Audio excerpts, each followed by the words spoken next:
You are listening to Bits of Signum Creator Stories podcast. I'm your host, Angela Dalton, CEO and founder of Signum Growth. Hello, everyone, and welcome back to Bits of Signum Creator Stories. Today, we are so excited that we have Sam Peurifoy here today. I'm Angie Dalton. My co-host, Keshav Holani, is first-time co-host on the show. He's our gaming and crypto analyst.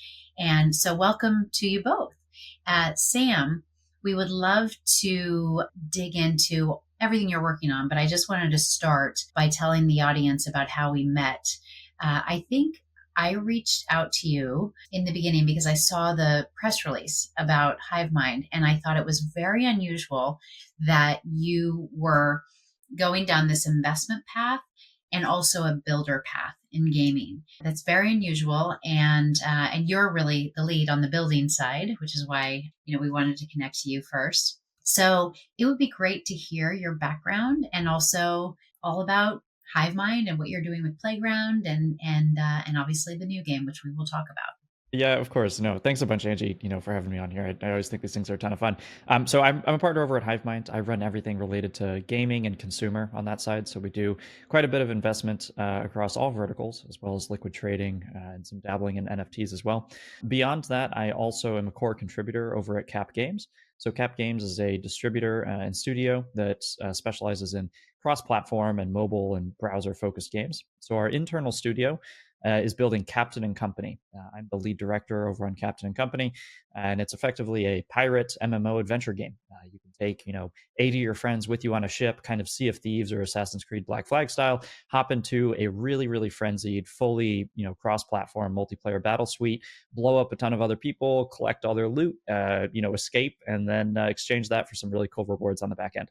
So I spend 100% of my time completely immersed inside of Web3 gaming. Everything that I do is either the 50% of my life that's investment or the 50% that is, building and, trying to manage everything from proper engineering to support tickets and community management across Discord. So really, really happy to, chat through any aspect of that. Great. Well, we definitely want to jump right into the game. I really like the tagline, real piracy, real risk, real reward.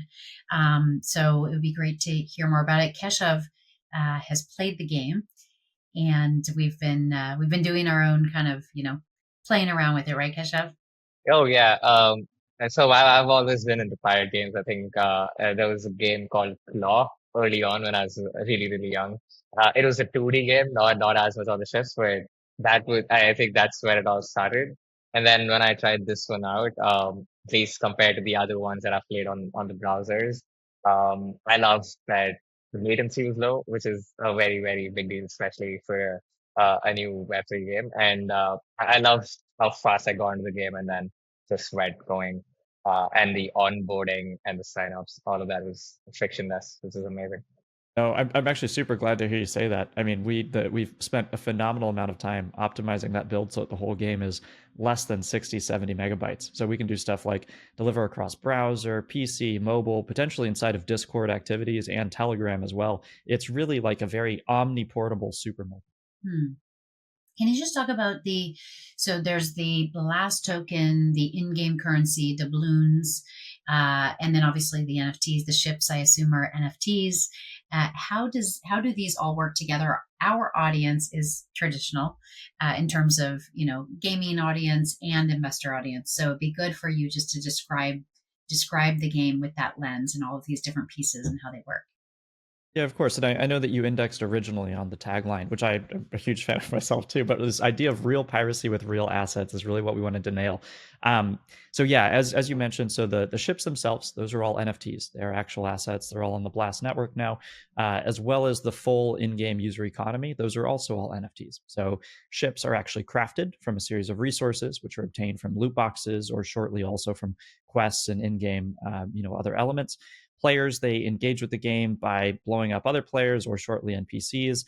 They use that to farm up these resources, these doubloons as well. And we have an additional currency inside the game, which is our premium gems, kind of, we call it nuggies. It's like a gold nugget.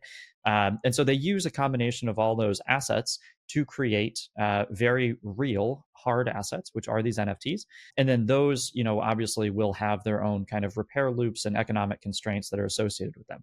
So right now, what people are most excited about the game for is that we are the largest game over on Blast, which is the newest layer 2 to launch. It's done a phenomenal job outpacing potentially both Polygon and Avalanche, depending on which metrics you're looking at, within just a period of a short couple months. And a lot of that is due to some very, very strong, gamification and DeFi elements, some very, very impressive incentive structures they put together. And so we've been able to, really, really try to support that ecosystem by natively building the incentive structures of the game itself to be kind of in lockstep with Blast's objectives. And so, yeah, so kind of getting back to your original question here, the assets in the game are very real. The piracy and the loss and the wins that you can engage with, should you choose to, can also be very real, and they're codified obviously in those resources that you may need to use to repair your ship over time as it gets obliterated, by your opponents.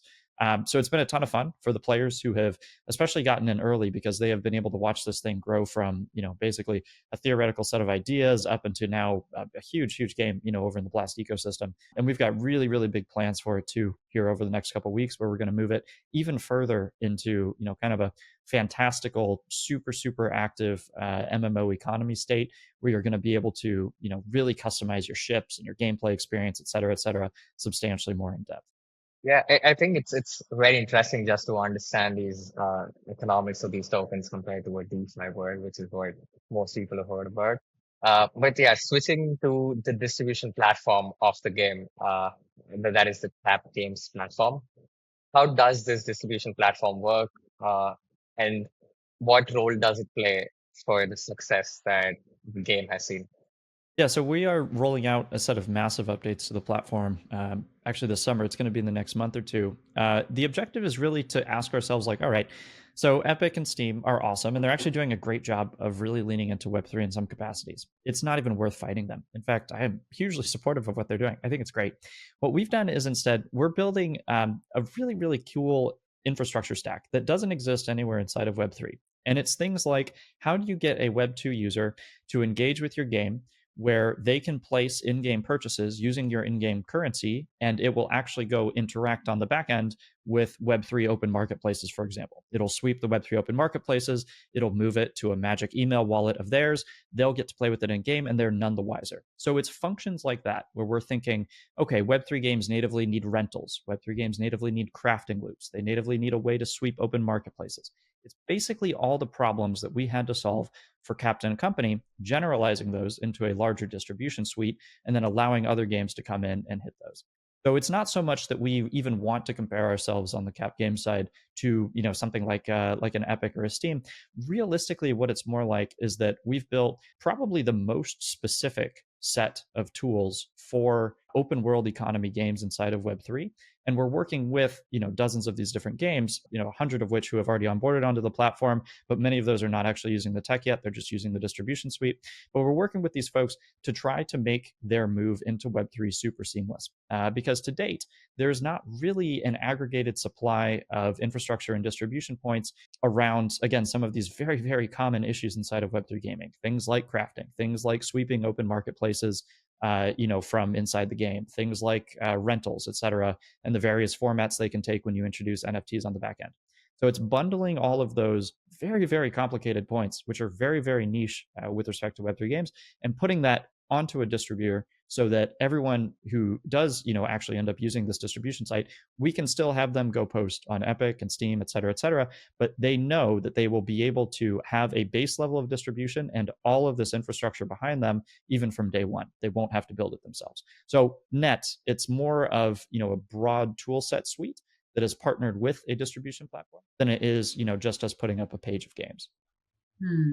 Yeah, that's when you were talking, I was thinking, this is not Epic Game Store. This is not Steam. This is a set of tools, basically, that everybody can use. And I think in Web3 gaming, it's important for listeners to understand that distribution is a little nebulous, because the actual protocol itself is partially responsible for that kind of, infrastructure, I guess, which also contributes to distribution. So it's really interesting. And as you said, we track Epic very closely. In early May, there were 20 Web3 games going through the Epic Game Store.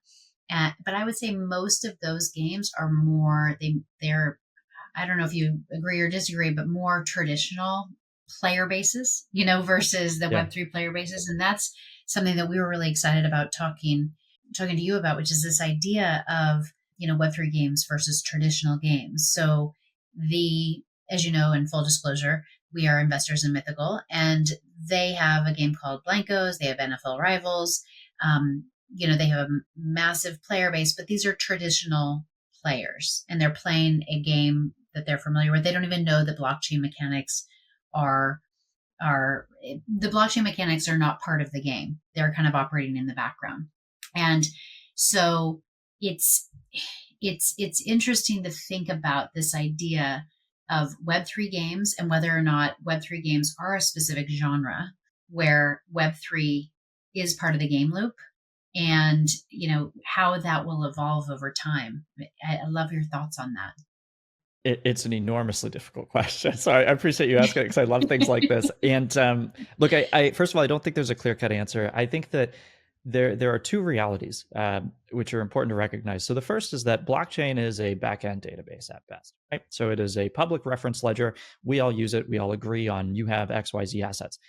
In that capacity, it shouldn't be at the forefront of the conversation. I don't care what your backend looks like. It doesn't matter. And to that degree, I would argue that the place that all these games, including all Web3 games, are going to end up is that the blockchain will be completely abstracted. You will interact with it via what is probably an email-based wallet.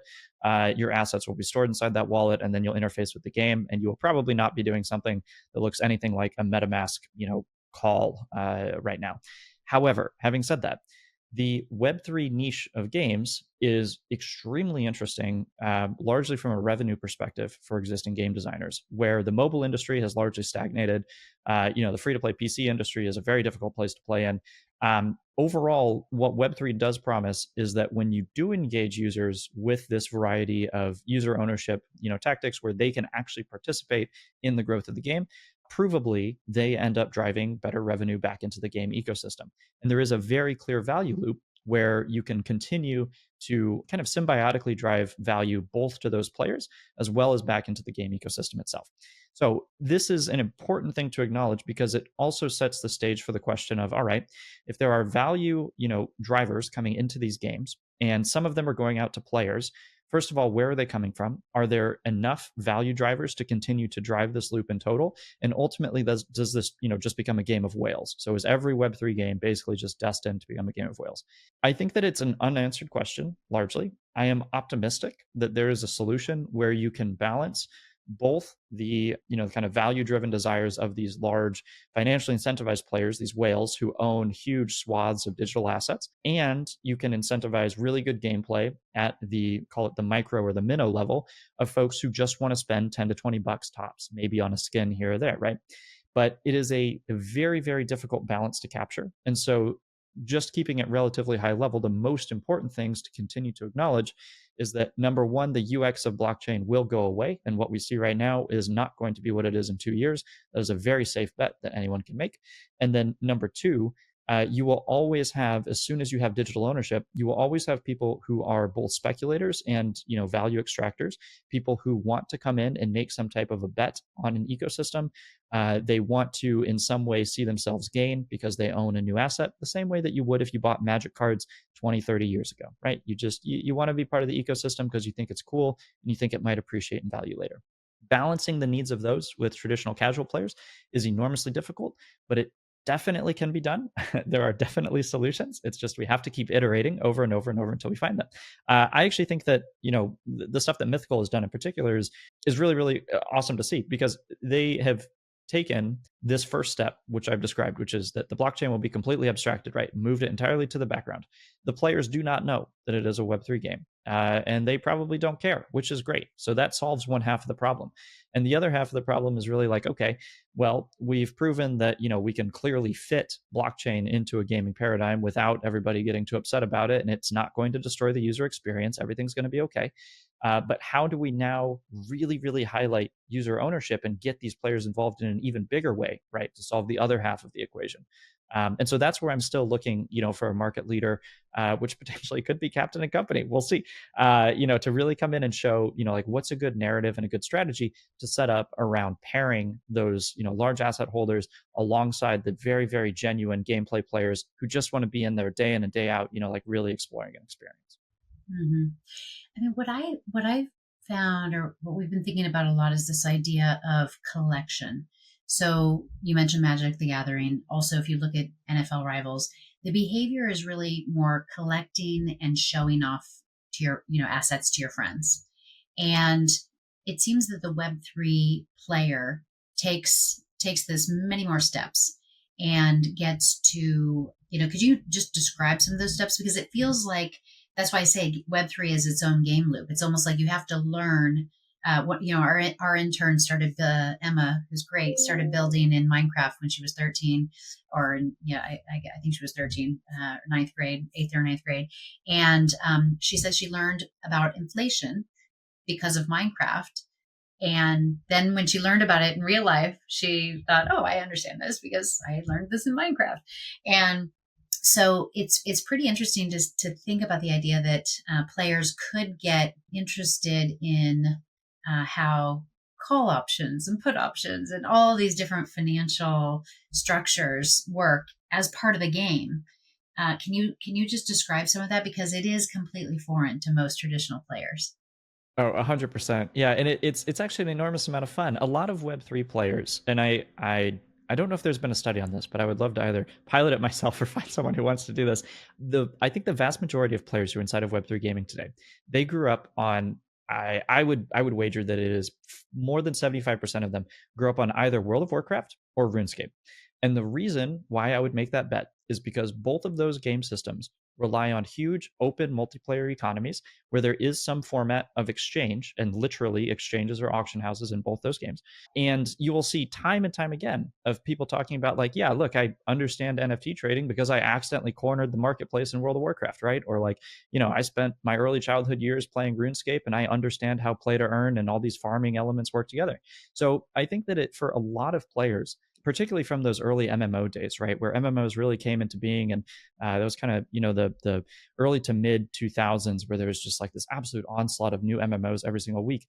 Those players, that exact cohort, has such a strong penchant for this exact discipline of trying to understand how these digital asset economies all play together.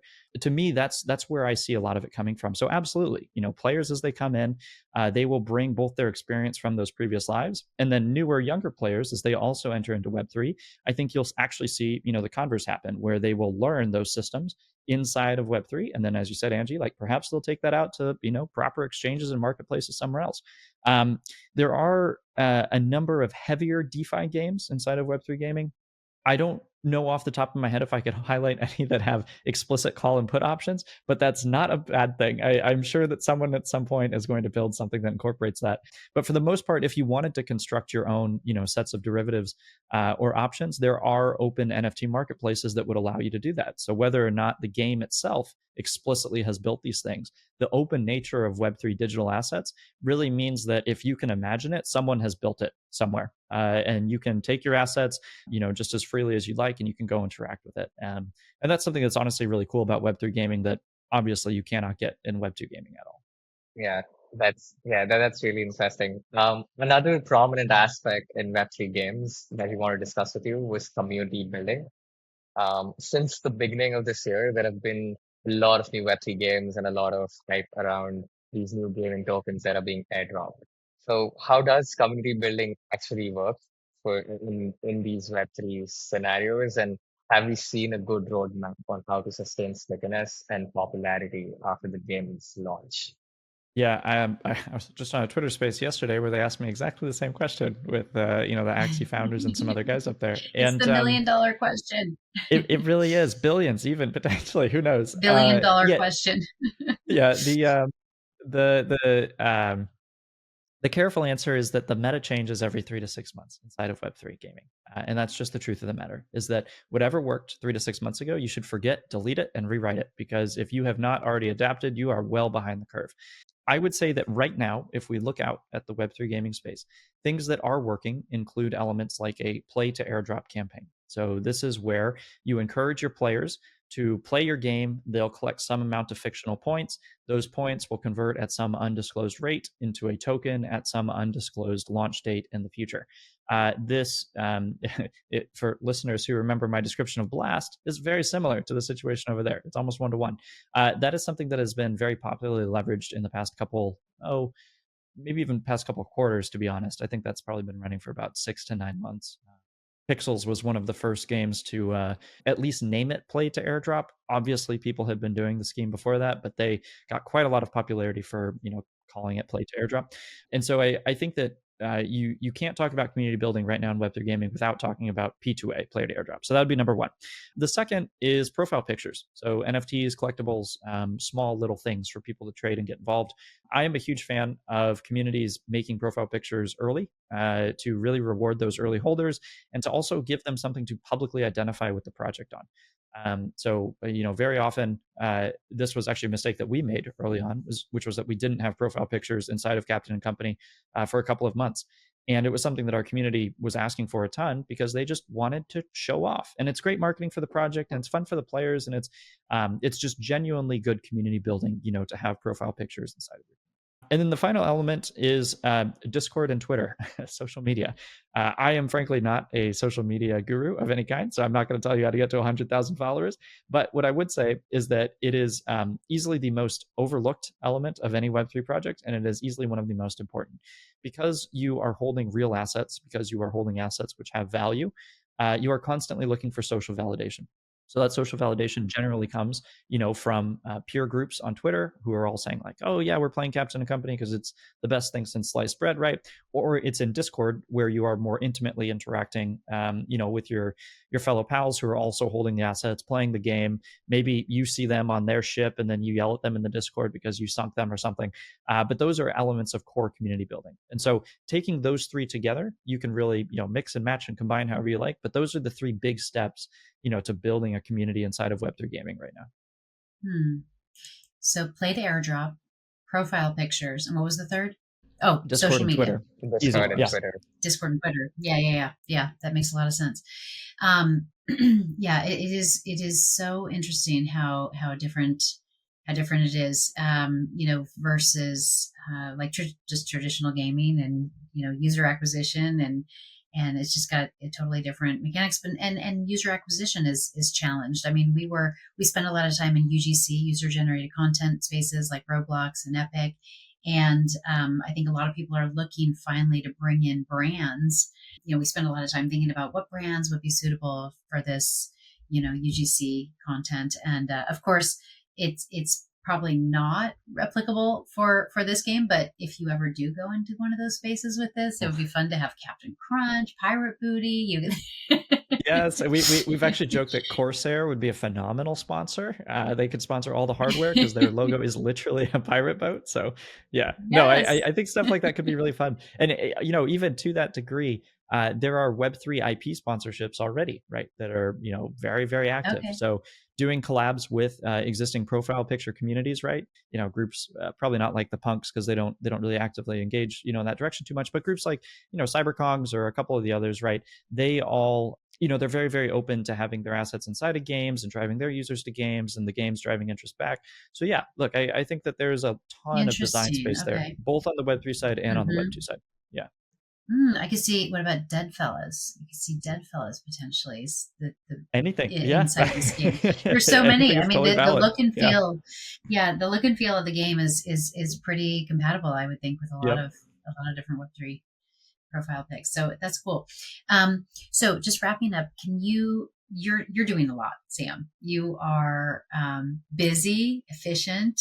And we want to hear about an exciting project you're working on, or something that we can bring you back to the show to talk about the next time. What are you excited about for the rest of this year? Yeah, look, I mean, I'm really a one-track mind when it comes to building projects right now. It's very much Captain and Company right now, over and over, I would say. If Mm, we talk again here in a couple months, I would say that the big thing to take a, keep an eye out for is that we're going to be not only revamping the gameplay here in the next, it might even be the next 2 weeks at this point. We're going to be pushing a huge overhaul to the economic ecosystem over the summer, as well as when our season 3 launches in August. We're going to be really, really pushing this to hopefully compete, with the actual Sea of Thieves out there. And so we're going to be making a really, really big push to get this plastered everywhere across the internet and make this an actual competitor, to those really big Web2 brands. So yeah, for building stuff and projects love that it. I'm working on, it's 100% Captain and Company. That's amazing. That's great. Okay, good. Where can we find it? Where can players go Uh, to so play the game? you can just Google Captain and Company, or capandco.gg is the website, capnco.gg. My best advice would be just to join the Discord. There's actually an instruction list right at the top of Discord on what you should do right after you join. So if you just join the Discord, you can click right through that and you'll be all set. Awesome. Sam, thank you so much for joining the show. And we look forward to checking in later this year on Captain and Company and all of the success that it has had. So Awesome. thank you. Well, thanks a ton to both of you guys for having me on. A lot of fun.